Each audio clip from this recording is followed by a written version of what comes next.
Qui êtes-vous? Qui êtes-vous?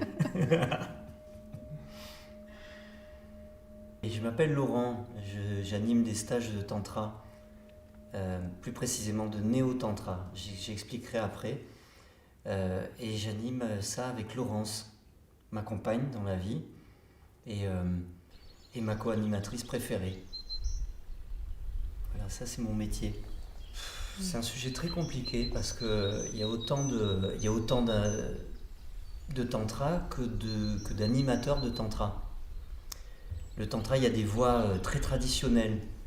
En Inde, ce qu'on appelle le shivaïsme non-duel du Cachemire, c'est une forme très traditionnelle de tantrisme.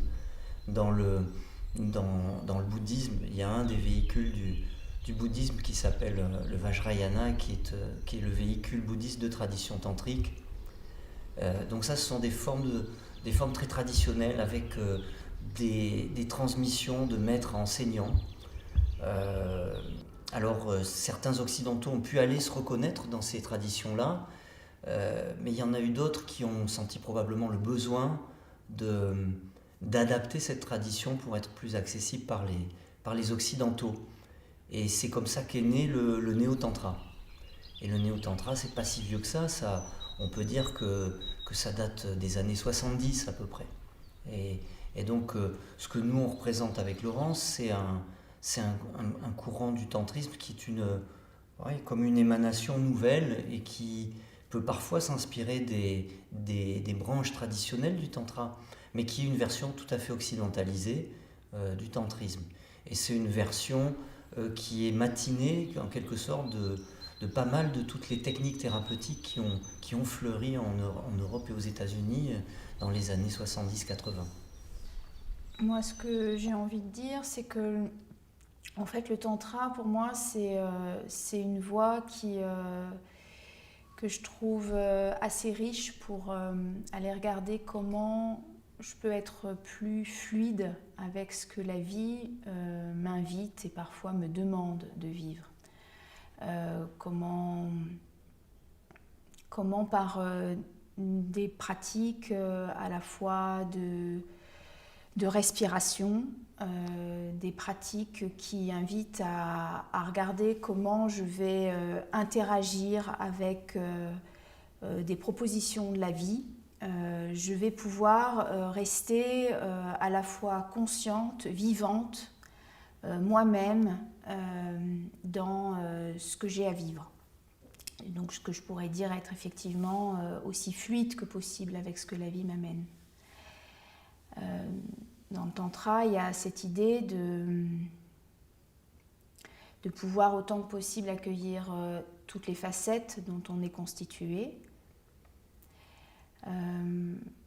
Ça m'amène à dire que souvent on entend parler du tantra par rapport à la question de la sexualité. La sexualité, pour moi, elle n'est pas à regarder que sur le plan de la génitalité, elle est à regarder en tant qu'énergie sexuelle, c'est-à-dire énergie de vie, ou de façon plus raccourcie, on va dire notre vitalité. On pourrait dire beaucoup par rapport au fait qu'on entend beaucoup parler du tantra par rapport à la sexualité, d'une part parce que c'est un sujet de curiosité qui nous concerne tous en tant qu'êtres humains.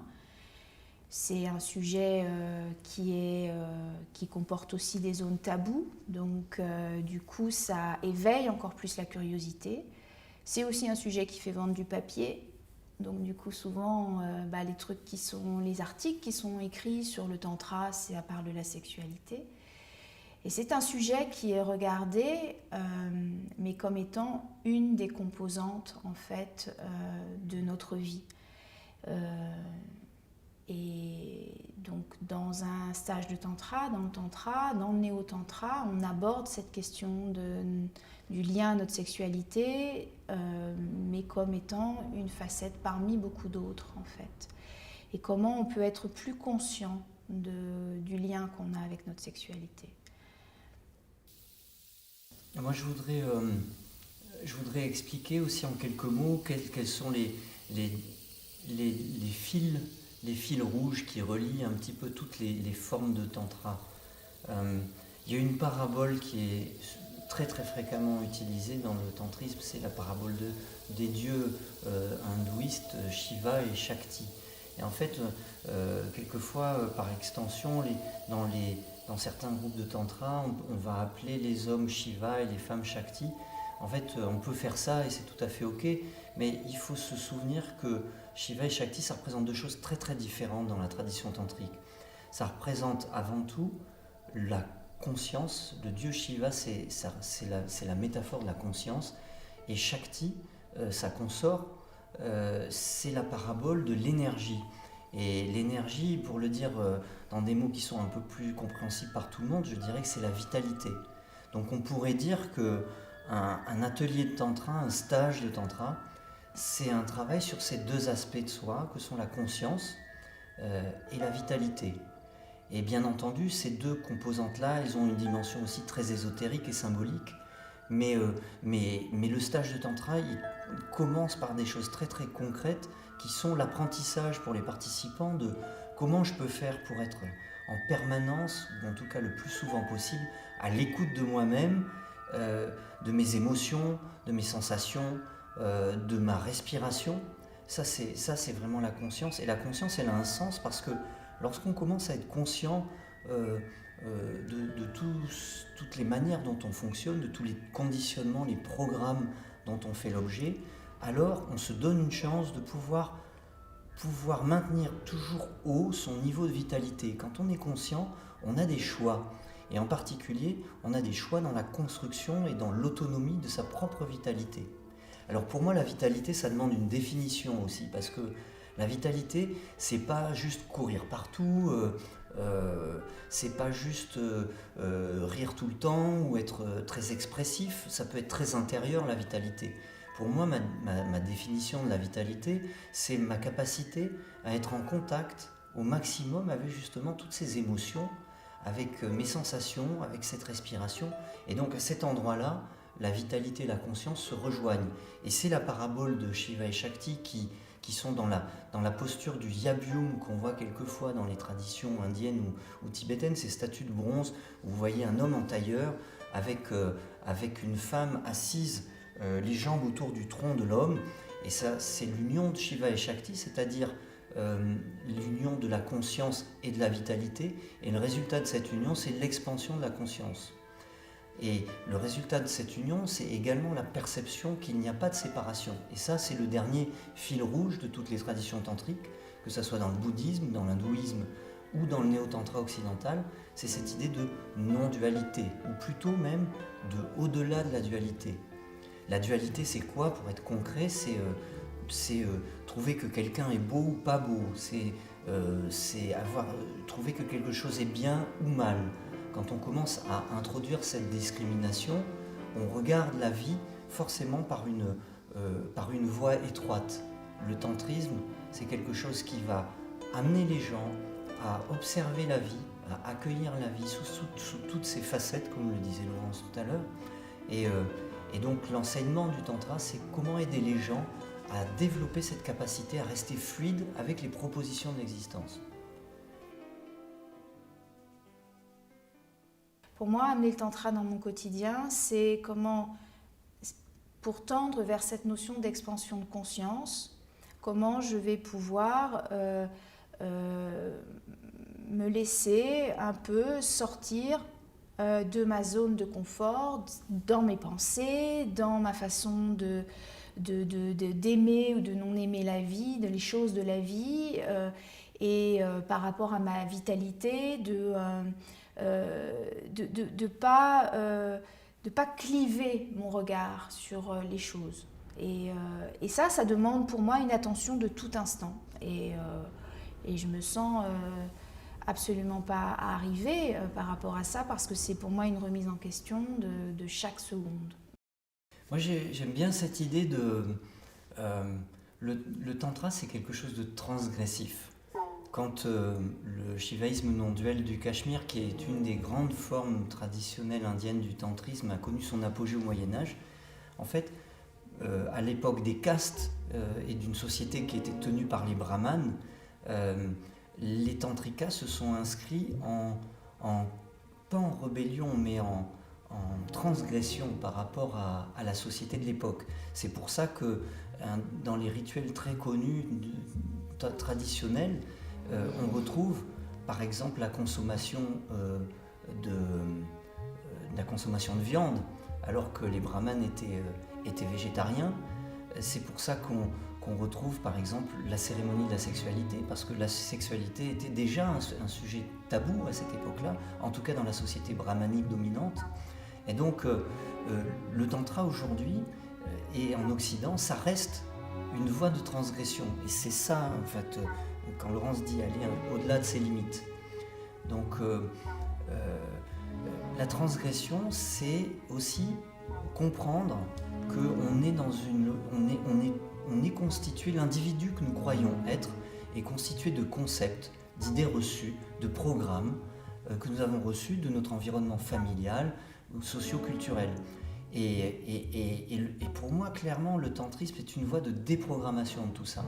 C'est aller au-delà de toutes les idées reçues, de toutes les croyances, de tous les jugements que véhicule, avec lesquels fonctionne notre société.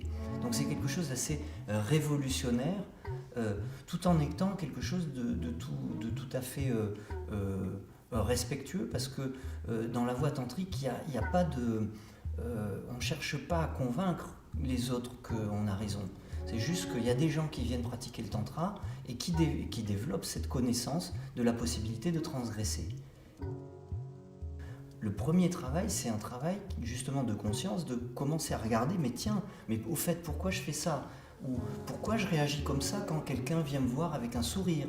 Ou pourquoi, pour commencer à déconstruire un petit peu tout ça. Mais ça, on le fait bien, on ne va bien au-delà de ses limites que si déjà on prend conscience de ses limites.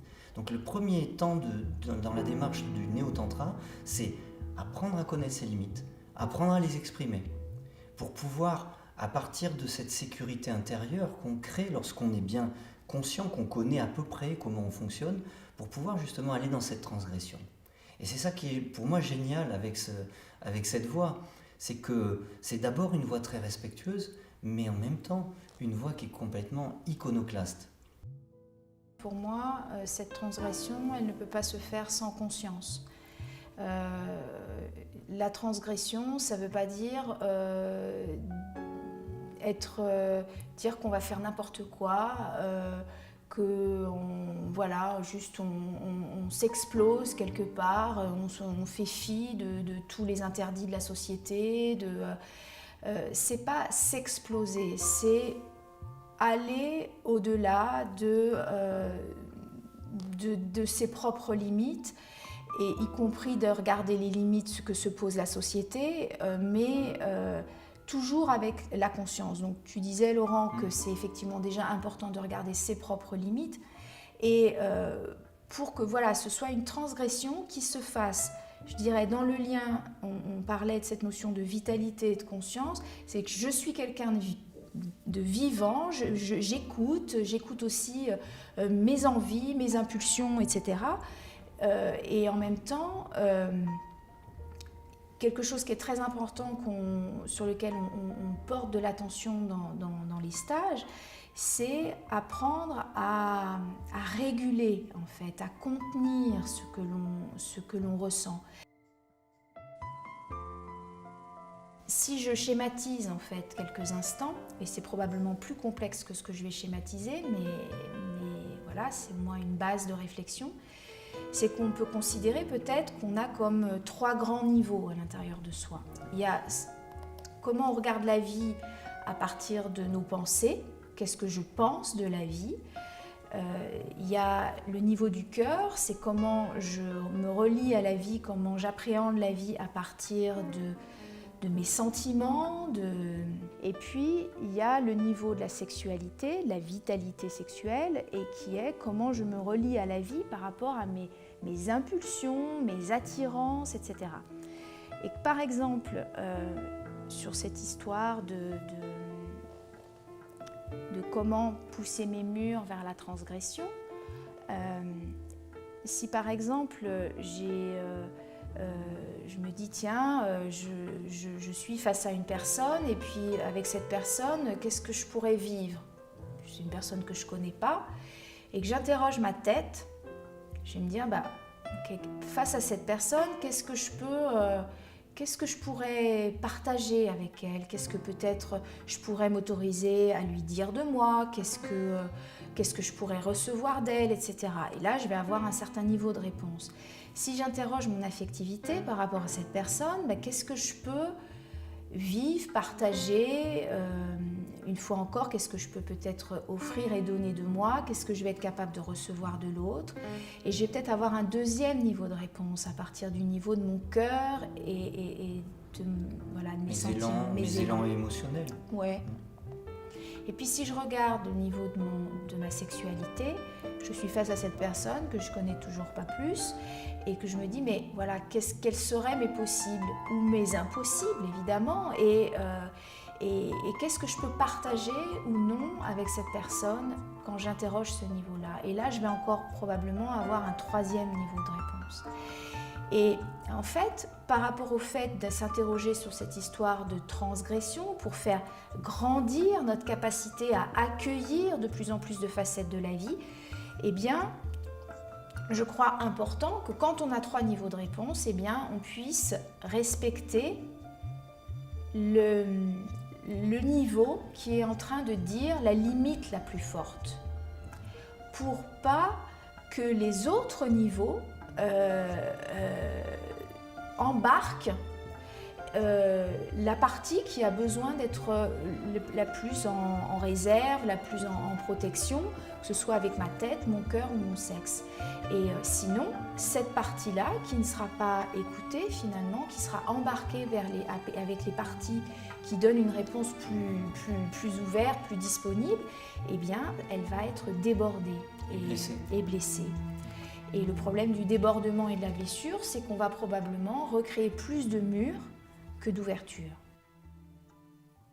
Un stage de tantra, quelque part, nous on le définit comme un laboratoire expérimental où les gens viennent pour aiguiser leur capacité à leur conscience de ce genre de choses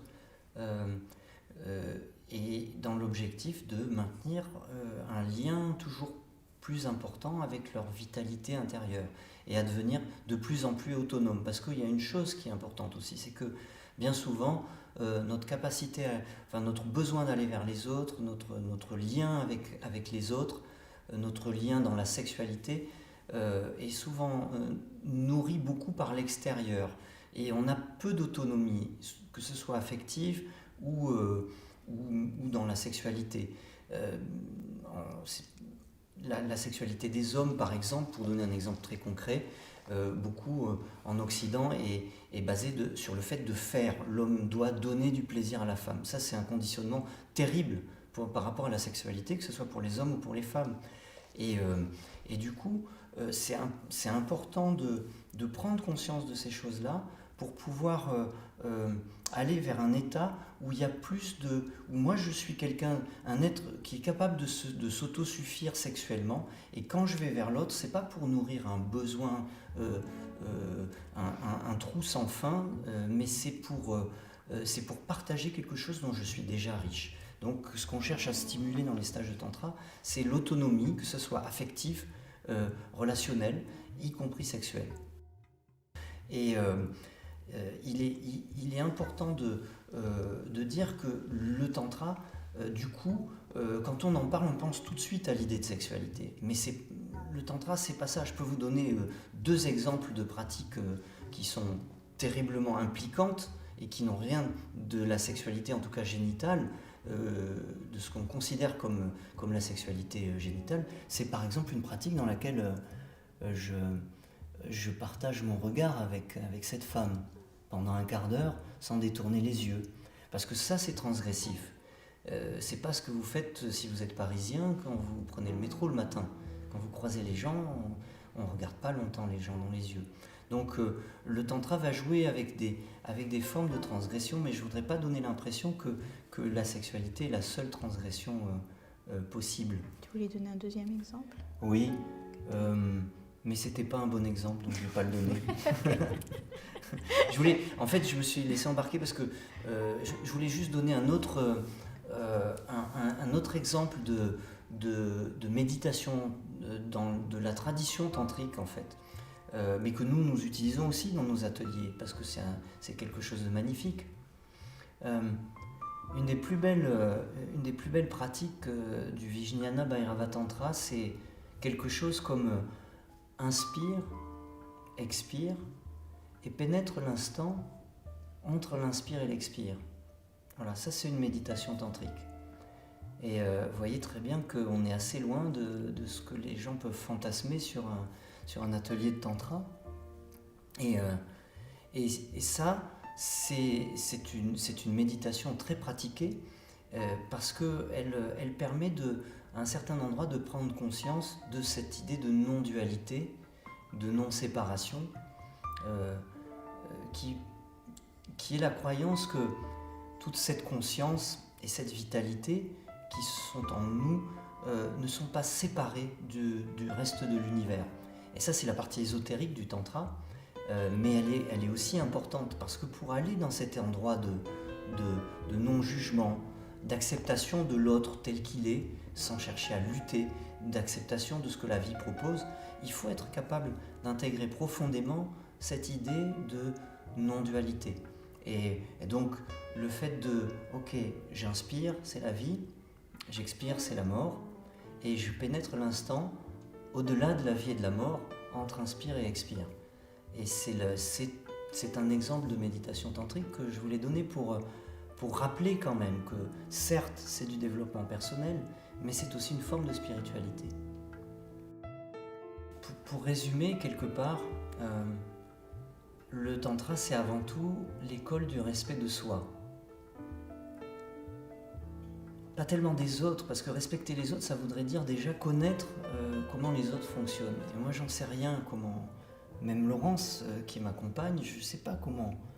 En tout cas, bien sûr, je connais des parts d'elle, je crois connaître des parts d'elle, mais en réalité, je ne connais pas son intérieur profond. Donc, par contre, j'ai la profonde croyance que quand je commence à apprendre à me respecter moi-même, à me connaître mieux, de toute façon, comme il n'y a pas vraiment de séparation, je respecte l'autre. Voilà comment je pourrais dire les choses autour de la notion de respect. Et si je reste sur cette notion de relationnel, même si c'est déclinable sur bien d'autres aspects, dès lors que tu te respectes, que tu apprends à savoir qui tu es, parce que pour se respecter soi, il faut arriver à pouvoir se définir, comme se définir, oui, à chaque instant. Quand tu te respectes, c'est comme si, pour moi, tu es tellement plus là, et ça m'aide moi aussi, dans moi, mon propre cheminement, à me respecter moi, mais en tout cas dans le lien avec toi, ça me permet de pouvoir être tellement plus dans l'instant. Pour moi, si je donne une image, là, dans cet instant, c'est comme si, dans la relation, je passe de l'état de particule en suspension à pouvoir oser être une particule qui se pose, qui se pose. Donc, avec l'acceptation de l'impermanence de ce qui se pose. Ouais. Donc le tantra, c'est pas une voie pour apprendre à être en relation avec les autres, c'est pas une voie pour travailler sur sa sexualité, c'est un chemin personnel, c'est une spiritualité concrète et laïque. C'est un chemin de conscience et de vitalité. Et un mot très important que j'ai oublié de prononcer et sur lequel je voudrais terminer, c'est que c'est une voie expérimentale, c'est une voie non dogmatique, c'est-à-dire qu'il n'y a pas d'idées reçues, au contraire on essaie de les déconstruire, il n'y a pas de règles, il y a juste l'expérience et la conscience et le niveau de vitalité qu'on arrive à maintenir dans l'expérience.